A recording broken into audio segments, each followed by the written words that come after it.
اللہ. نگاہ ولی میں وہ تاثیر دیکھی، بدلتے ہزاروں کی تقدیر دیکھی. کسی شاعر نے یہ کیا سوچ کر کے کہا تھا یا کیا پڑھ کر کے کہا تھا، مگر حقیقت یہ نہیں ہے. نگاہ ولی میں وہ تاثیر دیکھی، بدلتے ہزاروں کی تقدیر دیکھی. یہاں پہ میں تھوڑی سی علمی بات آپ کو پہلے بتاؤں، وہ یہ تقدیر بدلتے ہم نے دیکھا اللہ والوں کی نگاہوں سے، تو کیا واقعی تقدیر بدل جایا کرتی ہے؟ اسے سمجھ لیں. کیا واقعی تقدیر بدل جایا کرتی ہے؟ جو ہمارے مقدر پہ لکھا ہے کیا اسے کوئی تبدیل کرا سکتا ہے؟ میں نے بہت پہلے تقریر میں یہ بات بتائی کہ قضا کی 3 قسمیں ہوتی ہیں.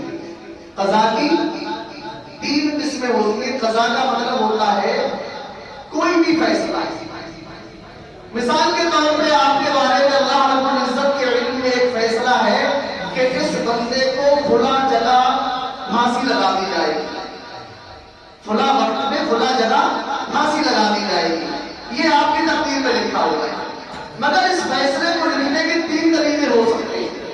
یا تو یہ مبرم ہوگا، یا شبہ مبرم ہوگا، یا معلق محض ہوگا. مبرم کا مطلب یہ ہوتا ہے کہ کسی کی تقدیر میں لکھا ہے اسے پھانسی دی جائے گی اور یہ مبرم طریقے سے لکھا گیا، یعنی یہ اٹل فیصلہ ہے، کوئی بھی اسے بدل نہیں سکتا. اسے ہونا ہی ہے، چاہے پوری دنیا بھی مل کے دعائیں کرے پھر بھی یہ ہو کر رہے گا. مبرم. یہ کیا ہوا؟ مبرم. ایک ہوتا ہے شبہ مبرم، یعنی وہ مبرم تو نہیں ہے مگر مبرم ہی کی طرح ہوتا ہے، اس سے مشابہ ہوتا ہے. مثال کے طور پہ کسی کی تقدیر میں پھانسی کا لگنا تو لکھا ہوا ہے، مگر ساتھ میں یہ بھی ہے اللہ کے علم میں لکھا ہوا کہ اگر میرا کوئی خاص بندہ، میرا محبوب بندہ اس کے لیے دعائیں کر دے تو اس کی پھانسی ٹل جائے گی، تو اس کی پھانسی ٹل جائے گی. تو ایک وہ جو ٹالا نہیں جا سکتا، ایک وہ جو اللہ کے مقبولان کی دعاؤں سے، جیسے کہ غوث اعظم دستگیر، ان کی دعاؤں سے وہ فیصلہ ٹل جاتا ہے. ایک ہوتا ہے معلق محض. پھانسی تو لکھی ہوئی ہے مگر ساتھ میں اللہ کے علم میں یہ بھی لکھا ہوا ہے کہ اگر میرا کوئی نیک بندہ، بہت زیادہ مقبول، بہت بڑے مرتبے والا نہ ہو بچے، مگر کوئی متقی پرہیزگار اللہ کا کوئی خاص نیک بندہ اس کے لیے دعا کر دے گا، تب بھی اس کا یہ فیصلہ ٹل جائے گا. تو یہ 3 طریقے، ہر فیصلہ 3 طریقے میں ہوگا. یا تو مبرم ہوگا، یا شبہ مبرم ہوگا، یا پھر معلق محض ہوگا. اگر مبرم ہے تو کوئی نہیں ٹال سکتا، شبہ مبرم ہے تو اللہ کا کوئی نیک اور خاص بڑے مرتبے والا بندہ اگر دعا کر دے تو وہ ٹل جائے گا. اور اگر معلق محض ہے تو عام بندوں میں سے، یعنی اللہ کے نیک اور خاص عام بندوں میں سے، یعنی کوئی غوث تو نہیں ہے اپنے وقت کا، قطب تو نہیں ہے، ابدال تو نہیں ہے، مگر وہ اللہ والا ضرور ہے، اللہ کا نیک بندہ ضرور ہے. تو ایسے لوگوں کی دعاؤں سے ٹل جاتا ہے. اب اس کی دلیل آپ سماعت کریں. سیدنا سرکار غوث اعظم ان اللہ والوں میں سے ہیں جن کی دعاؤں سے شبہ مبرم بھی ٹل جایا کرتا ہے. سرکار غوث اعظم دستگیر رضی اللہ تعالیٰ عنہ اپنے وقت کے، اور بلکہ جب سے پیدا ہوئے اور آخری زمانے میں امام حسن عسکری تک غوثیت کبریٰ کا مرتبہ اللہ نے آپ کو عطا فرما دیا. آپ سارے ولیوں کے سردار ہیں. ایک تاجر ابو الحسن مظفر بغداد کا رہنے والا ہے. حضرت شیخ حماد رحمت اللہ تعالی علیہ غوث پاک کے ہم عصر ہیں، ان کے زمانے میں یہ بزرگ بھی تھے. حضرت شیخ حماد غوث پاک سے بظاہر عمر میں بڑے تھے. ان کی بارگاہ میں وہ تاجر ابو الحسن مظفر جاتا ہے، کہنے لگا حضور والا، ملک شام کو ایک قافلہ روانہ ہونے والا ہے، میں چاہتا ہوں کہ میں بھی اپنا سامان تجارت اس قافلے کے ساتھ لے جاؤں. 700 دینار کا میرا سامان ہے، میں لے جا کر کے ملک شام